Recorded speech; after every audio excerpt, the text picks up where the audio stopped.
Kaixo eta ongi etorri jakidunera. Gaurko bideoan, zuzenukitzailearen ariketa bat egingo dugu.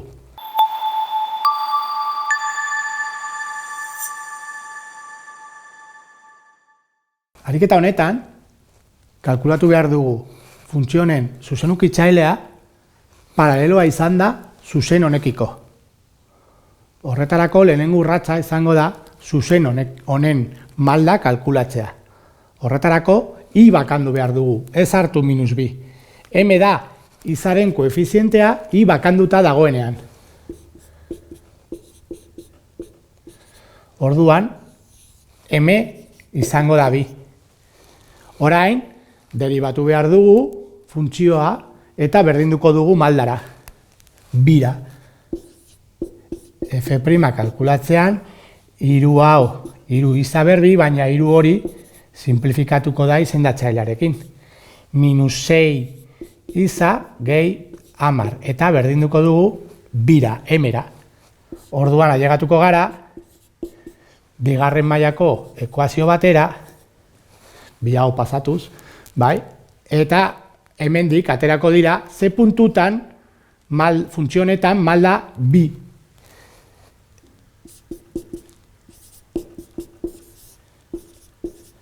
Lau bider zortzi, 32, geratzen da erro lau, hau da bi.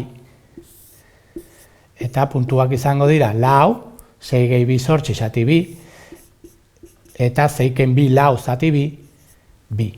Orduan, funtzio hau, bi puntutan dauka malda bi, bere zuzenukitzailea. Orduan, azken bi urratsak, bi aldiz egin behar ditugu. Laurekin eta birekin. Kalkulatu behar dugu F lau eta kalkulatu behar dugu F bi.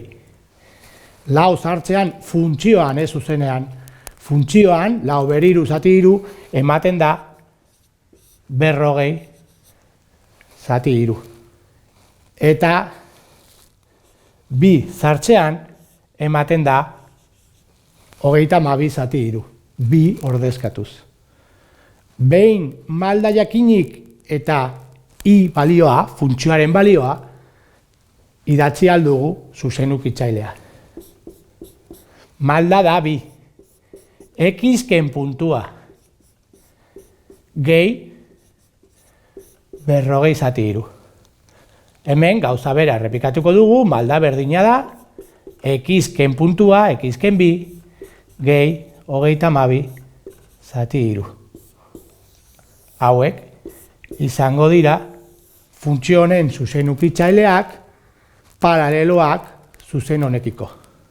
Hau izan da dena, mila esker ikusteagatik eta gogoratu sare sozialetan eta blogorrian jarraitu jakindun.